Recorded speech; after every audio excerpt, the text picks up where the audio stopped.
You know, there really wasn't a lot of news worth covering today, at least not in my opinion, and I've already told you guys, I don't want to just make videos for the sake of making videos. I want it to be something I'm passionate about, so I didn't want to go 2 days without making a video either. Then I thought, let's do a tier list. I haven't done one of those in a while. Granted, I've only done 2 on this channel ever. You can check those out if you want to, but it was before I got my good mic, so you're gonna have to, roll the dice on that audio quality there. But welcome back to Words of Paradise. I'm your host, Leon Idle, and let's do an anime protag tier list. That's right, you're gonna get to see in your boy Leon's head what I think makes a good or bad anime hero. Let's check it out.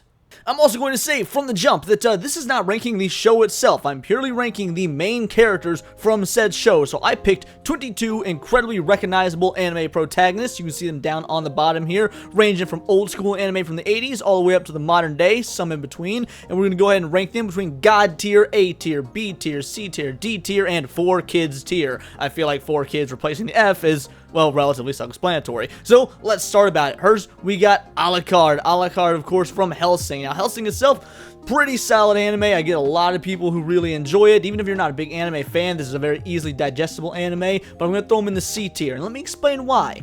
He runs purely on the rule of cool. He is like the Dante from Devil May Cry of anime, and that's awesome, but it doesn't necessarily leave a lasting impact on you. He's recognizable for really just his looks, and maybe if you're familiar with Hellsing Abridged, his Hellsing Abridged personality. But what can you really tell me if you're just the average viewer about Alucard's personality?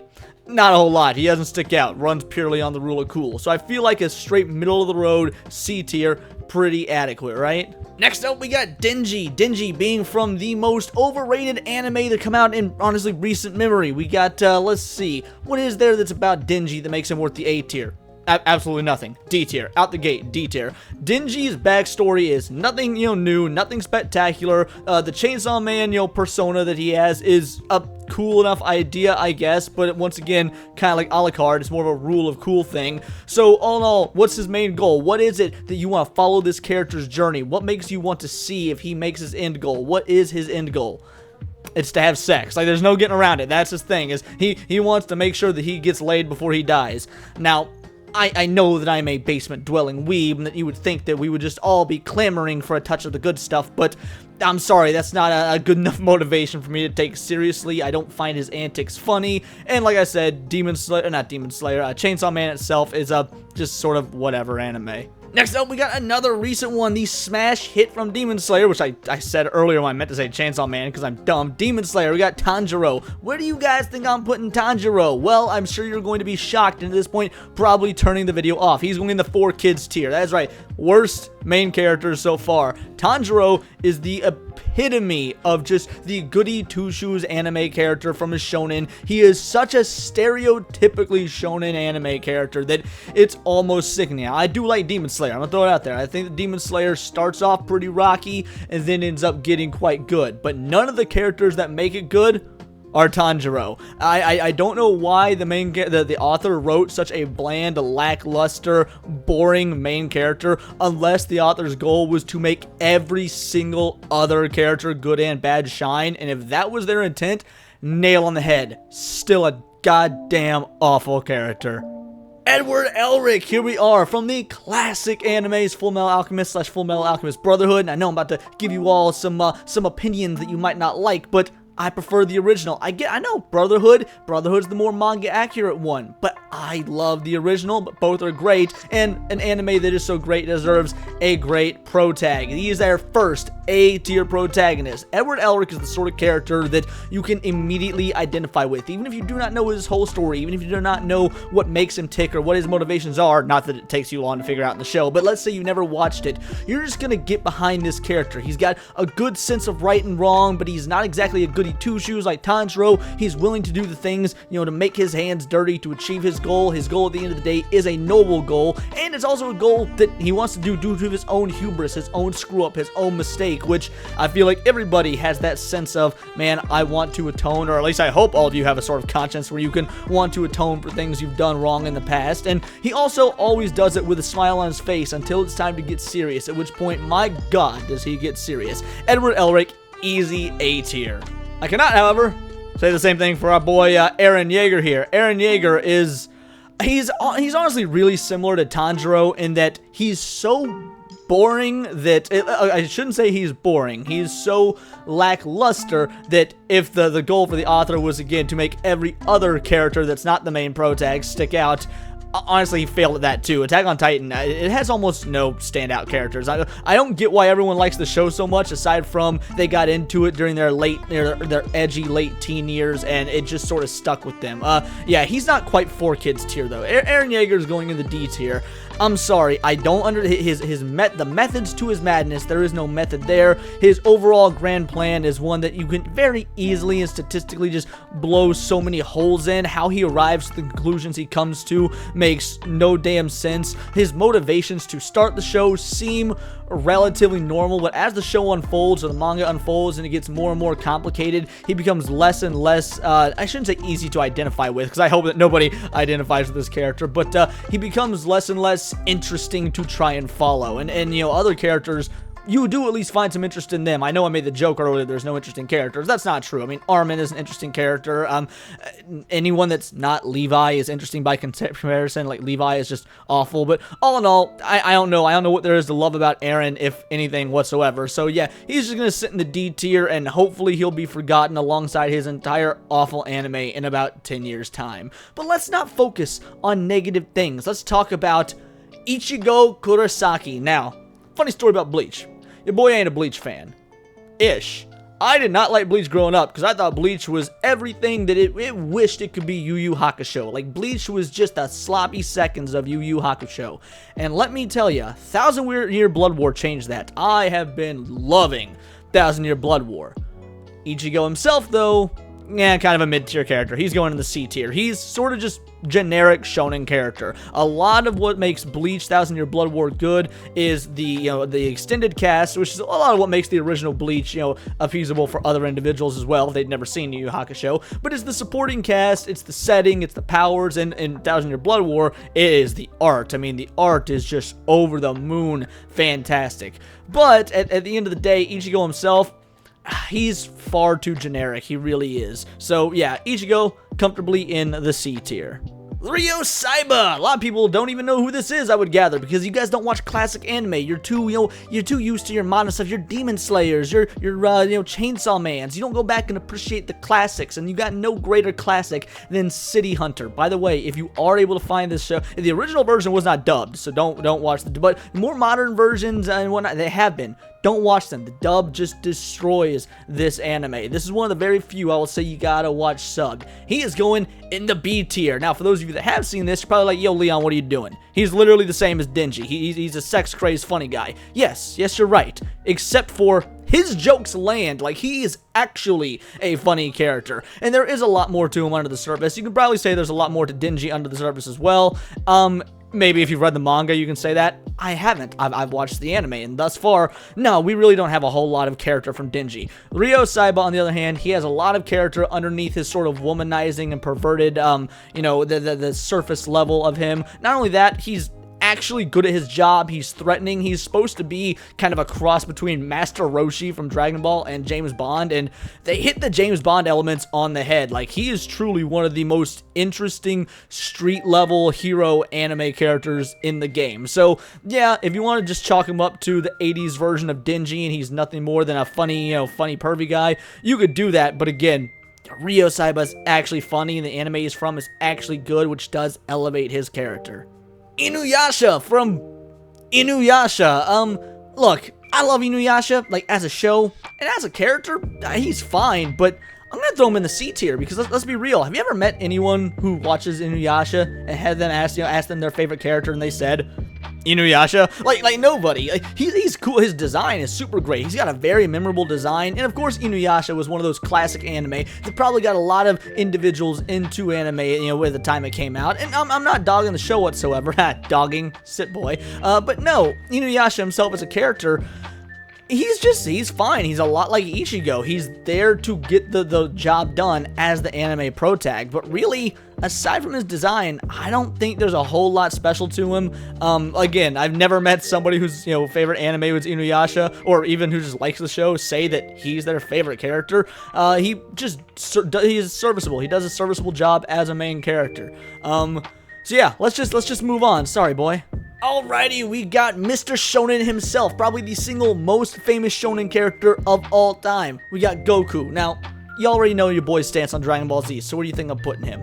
Obviously the god tier category. I mean, he is a god at this point. He is a Super Saiyan god, but it goes more beyond my biased love for Dragon Ball Z. Goku is the template that so many of these anime protagonists that we see on this list, were based on. I mean, it all started with Goku, and if we're not talking about the American version of Dragon Ball Z, if we're talking about the original Japanese and the manga, he's a very unorthodox character. You mean you've got a selfish, lazy protagonist who is willing to put all of his friends and family in danger just because of his he craves a good fight. I mean, at the end of the day, the level of non-heroic heroism in Goku is it would not fly. That's why they changed it when they brought it to America and they made him more the altruistic Superman type. So if you're going back and you want to appreciate, the history of anime, then yeah, you gotta start with Dragon Ball, you gotta start with Dragon Ball Z, and you gotta start with the archetype of Goku that would become the foundation for so many other characters moving forward. And again, it just cannot be understated that he's not that good of a good guy, and I don't know, I find that to be very interesting and one of the most unique protagonists on this list. He might not seem unique because a lot of us have been spoiled to what came after, but you gotta remember, this had never been done before. That makes him unique. Everyone else is the copy. Kenshin Himura. Oh, this right here. If you guys want to talk about one of the single greatest anime of all time, Rurouni Kenshin. I know there's a remake going on right now. I have yet to see it because I'm afraid your boy Leon is scared that it will not live up to the expectations I have, or worse, that it will not be even as good, let alone better, but as good as the original run, because Rurouni Kenshin is fantastic, and a fantastic anime needs a fantastic main character, and Kenshin delivers in every way. He gets an A tier ranking for a lot of the same reasons as his buddy over in the A tier, Edward Elric. His entire goal is to atone for the sins he has committed. I mean, as the most deadly assassin in all of Japan, killing untold thousands of people is there, but doing it in a war. So does that really make him a bad guy? I mean, you do have to kill people in war. I don't know. He's on this quest for redemption. He will never kill again, and in doing so, he finds, something to love and to protect, his friends, his family, his country. All in all, I think that if you want to watch an anime that really gets to the nitty-gritty of morality, while still also being a fairly lighthearted, fun shonen journey, Rurouni Kenshin is going to be the best you could possibly hope for, and you're going to immediately fall in love with his character, both the character of Kenshin and the character of Batosai the Manslayer, because they are two separate characters in one beautifully written package. And here we've got Kirito from Sword Art Online for kids here. Alrighty, we here got Joseph Joestar, and I'm gonna be real with you guys. When I was putting Joseph on the list, I didn't actually know which Joestar to put on the list, but it came down to who I thought was probably the most popular among general viewers, and also he's got the most amount of parts that he's in. He's in parts 2, 3, and 4. So I think that Joseph Joestar, while not my favorite JoJo, that's probably gonna be Josuke or Giorno, one of the two, is the one that most people want to see on this list, and he's going in a comfortable B tier. The reason I'm putting him in the B tier is because while he is a very fun character, a very fun Joestar, he's not necessarily, I think, the one that most people are going to think of when they think of JoJo's Bizarre Adventure. He's not quite iconic enough in terms of his looks. His power set is not quite iconic enough. The battle tendencies anime, while it might be like when people consider JoJo's Bizarre Adventure getting good, because a lot of people have issues with part 1, I still think that Jonathan Joestar, his father or grandfather, is the more memorable Joestar between the two. I don't know. I love Joseph, but I just don't know if there's enough character development to justify him being anything higher than a B tier. Like I said, he's got the most amount of appearances, parts 2, 3, and 4, and yet he's kind of got some of the, the least development. You get more development for people like, Giorno in the one season that he's in compared to 3 parts of JoJo's with Jonathan here. So, or not, sorry, not Jonathan, Joseph. All in all, I love him. Who doesn't? He's a funny, quippy guy who can tell the future and has, tentacle porn stand. So, yeah, what's not to love? But what's there to love beyond being worthy of a B tier? You know what I mean? B for bizarre. It also works that way. Deku from My Hero Academia. I used to hate this anime, and then it actually decided to finally get good, and now I love this anime. Deku still goes in the 4 kids tier though, because for pretty much all the same reasons as Tanjiro, yet somehow still being more insufferable. Like, I don't know what it is. I mean, I threw some shade at Tanjiro, but Deku is worse in every conceivable way. Like, when you want to talk about the ultimate goody two-shoes anime protagonist, how is he not just the most infuriating specimen you can think of? There's a lot of really cool characters in My Hero Academia. Deku makes none of them better. In fact, he probably actively makes some of them worse, just his presence being on screen. I don't know what the author was thinking when they crafted this character, aside from, I mean, I don't know, maybe their idea of what Superman is, but Superman had years and years and years to get to the point where he was the altruistic symbol of good that could do no wrong. This dude's like 12? Like, or 15? I don't know. How old is he supposed to be again? Either way, ain't no 12 to 15-year-old this damn virtuous. I don't care how much they idolize All Might. And on top of that, his growth and his journey are just not near as interesting as the growth and journey of other heroes in the same show. So yeah, 4 kids tier, absolutely. The Jinchuriki of the Nine Tails, Naruto, D tier. Now, I love Naruto. Like, the original run of Naruto, I think, is probably one of the top 10, at least maybe top 20 greatest anime of all time. Naruto as a character sucks. He does nothing to actually instill the values of the story itself, because the story itself is supposed to be about how hard work and determination pay off. You can take a loser, you can mold a diamond out of coal. Then they proceed to give Naruto every unearned power-up and basic bogus power that the writer, that Masashi Kishimoto, just decided to pull from thin air they wanted to, completely undermining the message. Naruto, oh, he needs to work to get stronger, or he can just cheat and use, Demon Fox powers. Oh, Naruto, he wants to be the Hokage. They agree by the end of it he's too stupid to be Hokage, so they lock him in a room and teach him for 2 full weeks. I mean, the show really doesn't go out of its way, and the manga doesn't either, to actively show Naruto getting better in any way that isn't magic bogus power-up. Like, people want to talk about how Dragon Ball Z gets excessive with power-ups, but Naruto as a character gets them more than anyone else. He's like the Wolverine of anime, Everyone loves Naruto, but has he really earned his popularity? And I know that a lot of Wolverine fans are going to be a bit upsetty spaghetti at that comment, but look, I love Wolverine too, but has he earned being part of the cultural zeitgeist? No, he hasn't, and Naruto hasn't either. And again, this isn't me being a Naruto hater. I'm wearing a Kakashi shirt. I like me some Naruto, but as a character, he undermines the entire point of the show. D tier character. Here you got Okabe Rentaro from Steins Gate. Now, Steins Gate is a very unique anime of all the characters I decided to put on this list, because Steins Gate is not an action shonen. However, I've known that a lot of individuals who like this sort of genre of the action shonen have also watched Steins Gate. It somehow sort of broke its mold and into this same collection of shows that a lot of people love and idolize. If you've watched Cowboy Bebop, if you've watched Dragon Ball, if you've watched Naruto, you've seen Steins Gate, and that's strange to me, but hey, I'm A-okay with it, so people recognize him. He's going in the A tier. Okabe is a very, very, how do I want to put this? We'll say eccentric character, to put it mildly. However, that, eccentricism, however you would pronounce that word, is, I mean, it starts off as, it's a put-on, and, his real self is underneath that, and his real self is just as interesting as the put-on character. But also, it becomes more and more active as he's proven more and more correct. I mean, I don't know. I think that an anime character that puts up a front, but then that front kind of becomes the real them until things come crashing down and they're not able to use that front anymore. They have to default to being the real them.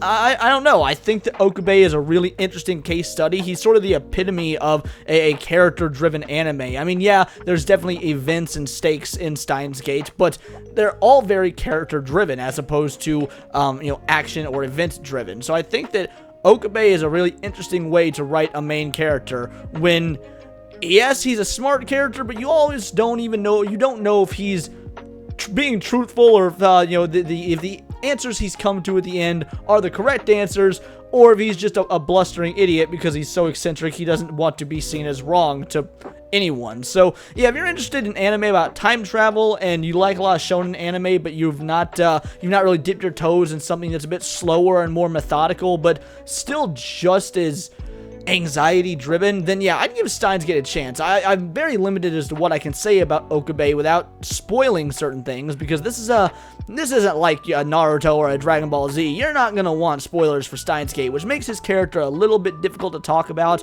but definitely worthy of the A tier. And if you watch the show or read the visual novel, then you'll know what I mean.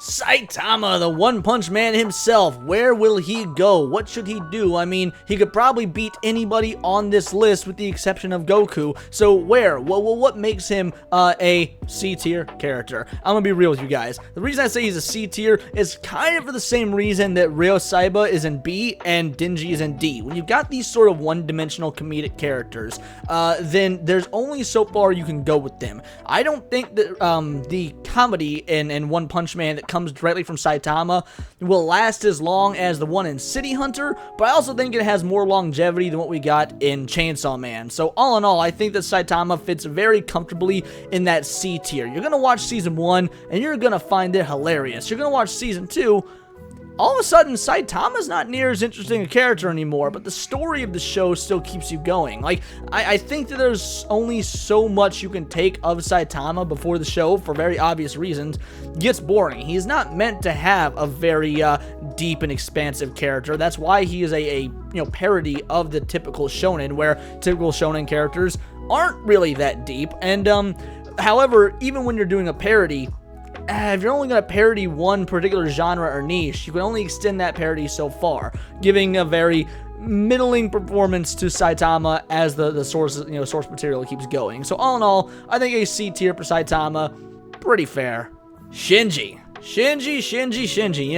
This might be the most divisive character on this list. I mean, there's gonna be people who immediately like, yep, 4 kids, it's Shinji, get in the robot, you're a bitch. There's gonna be some anime elitist out there like, nah, Shinji's god tier. He's a 15-year-old kid whose life is turned upside down. No one should be able to experience what he had to experience. All this stuff. Everyone, I mean, Shinji's a bitch. Memes have been on the internet since before people knew what memes actually were. And for that, I'm gonna put him in C tier. I'm gonna be real. He's such a divisive character that I think that he's just average. Like when you average out how many people love him versus how many people hate him, you get right there in the middle. And really, he is just a 15-year-old kid that has to fight in giant robots to the death. Like, other than that, there's nothing super interesting about him particularly. Now, you could talk about all the psychological stuff that's in Eva that makes Eva an interesting show, but you can't do that for Shinji without also bringing up all these other characters. Like, Shinji on his own is kind of a nothing burger character, and I'm trying to analyze him in the vacuum. You really do need all the other characters of what's going on around him in Evangelion, I say Evangelion, I'm pretty sure that's the correct pronunciation, to adequately surmise him as a character. But yeah, it doesn't get much more basic than 15-year-old who has to fight in a robot. Like, I'm pretty sure that's what everybody that doesn't watch anime, what all normies out there think anime is. No, guys, that's not all anime, actually. But yeah, I think that a lot of the division around Shinji is by people who really dumb down how cool his character is, but also people that really overestimate his character because they are anime elitists and they think that Eva is better than it actually is. But those are just my thoughts, Spike Spiegel. We got Spike Spiegel in the house. A tier character.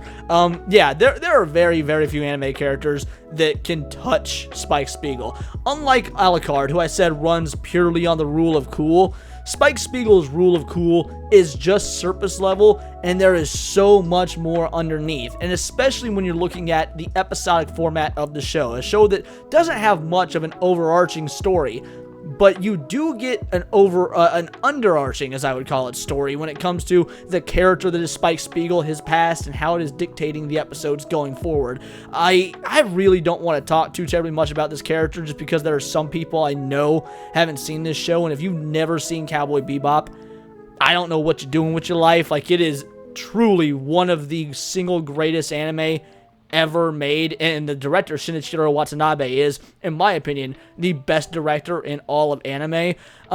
You will fall in love with this character, and you'll just come back to my comment section after watching Cowboy Bebop and say, thank you, Leon. I will accept your thanks. And here we have the only female character on this tier list, because your boy is a sexist, what can I say? Makoto Kusanagi from Ghost in the Shell. God tier. Absolute god tier character. Now, I'm not gonna lie, there have been some awful incarnations of this character because they keep making Ghost in the Shell shows when they really shouldn't be. But if you were just to watch the original Ghost in the Shell film, the sequel, and then the standalone complex seasons, and that's it, you are hard-pressed to find a single better female main character and one of the best main characters in all of anime in general. Like, there's so much you can learn. Like, do you like The Matrix? Oh, good. Then you like Ghost in the Shell. Wanna know why? Because it does everything The Matrix does, but does it better. You like Neo? You like all that cyberpunk stuff? Awesome. Ghost in the Shell. And Makoto is the driving force behind all of it, because as a main character, it is, you know, her job to get the story told through you, the viewer, in a way that is palatable. How are you able to reconcile with somebody that doesn't have a body? Because that body, that's a human brain, a robot body. And the way they go in depth and they talk about the meaning of existence, what it means to feel, what it means to be human, like, there's so much of this that applies to just our day-to-day lives in this mundane digital age that we do live in, that I'm sure so much was predicted, considering this original film came out in the early 90s, but there's a lot of poignancy to it that, again, you shouldn't technically be able to relate to. We're talking about an advanced cybernetic cyberpunk future where this woman doesn't even have a body, yet you connect with her on a human level. And that level of connection between the viewer and, you know, the character on screen is something that most characters are not able to attain, you know, hence this tier list here, throughout the entire run of its show or movies, let alone be able to do it with a character that's not even human. His name is Luffy. That's Monkey D. Luffy. That's right, we got Monkey D. Luffy here from, you know, One Piece, which is about to get a live action adaptation. Is anybody going to be watching that? Let me know in the comments down below, because I'll be honest, I'm excited for it. Your boy loves One Piece. I think that the One Piece live action adaptation is shaping up to be arguably the first good live action anime adaptation in possibly ever, but if not, at least a very long time. Yeah, all in all, Luffy, there's not a whole lot I can say about him. Easy A tier. I mean, like, Luffy is so similar to Goku, except for he's not quite as interesting due to him not being the same level of selfish or the same level of self-indulgent or any of these other, you know, more interesting aspects of Goku. But if you want the second place Goku, you know, it's easily Luffy. There's no other anime character out there that's going to give you those same vibes, and also be in just as entertaining a TV show. He doesn't feel like a copy of Goku. He doesn't feel generic. Like, you can tell that that is the same archetype that they're using, but Luffy is his own man, his own character, and he goes through some phenomenal growth as the show goes. A lot of times when you've got anime protags in the shonen genre, they don't grow as characters because, well, the genre exists because it's targeted at these young boys, and these young boys, you know, they like a certain archetype. I love when that archetype is sort of broken and the characters get to age, or if they don't necessarily age, they get to show emotional growth or mental growth, and Luffy has gotten to do that, thank God, because we're at over 1,000 episodes of the show thus far. Not me, your boy's not caught up. I'm like in the 960s. But yeah, all in all, I think that Luffy is A tier. He does what Naruto doesn't do. Take a character based off the Goku archetype and make it your own.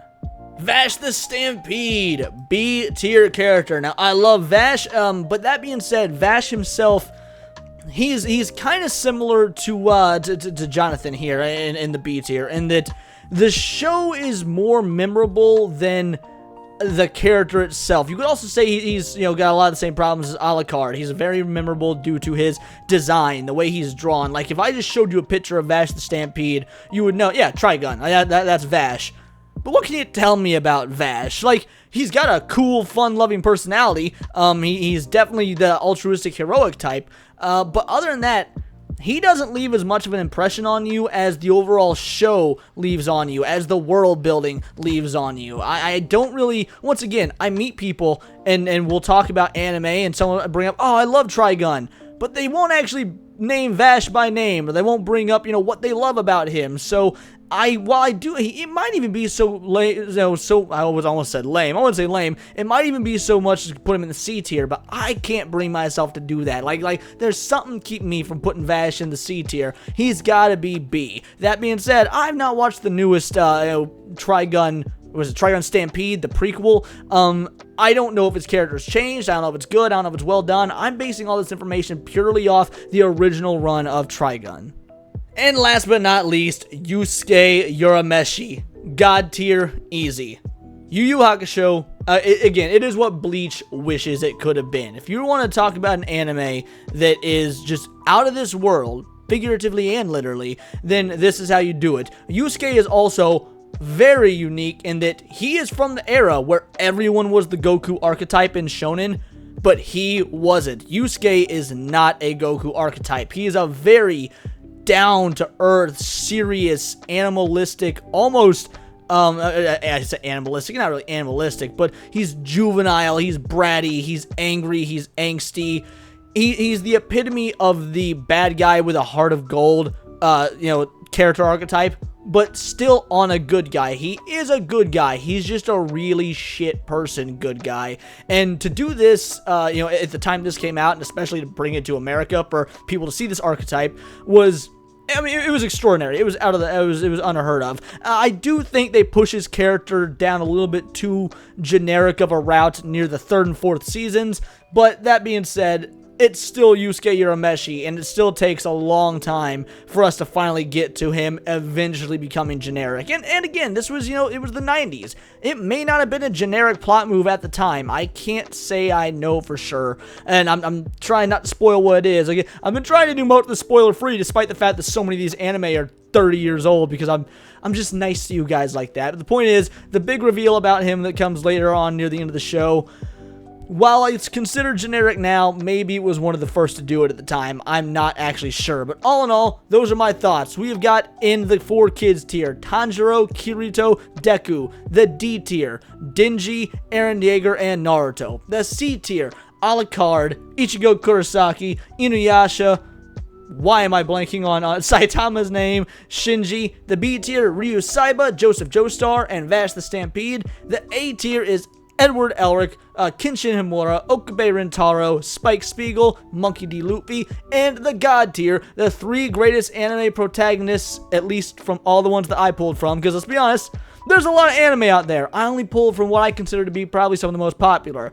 Goku, Makoto Kusanagi, and Yusuke Urameshi. What do you guys think of this list? Yeah, I'm sure I alienated a bunch of you near the very beginning there when I talked trash on Demon Slayer and Chainsaw Man, but you know what? If you can't handle opinions that are not your own, I didn't want you here anyway. This is supposed to be a learning experience for all of us to grow together, for you get to see how my mind works and why my mind is likely better than yours when it comes to anime. Like, let's be real. No, jokes aside, I hadn't done one of these in a while. Wanted to do something different. I, of course, will be getting back to the nerdy news whenever some good news drops. So until then, don't forget that Monday, Countercast.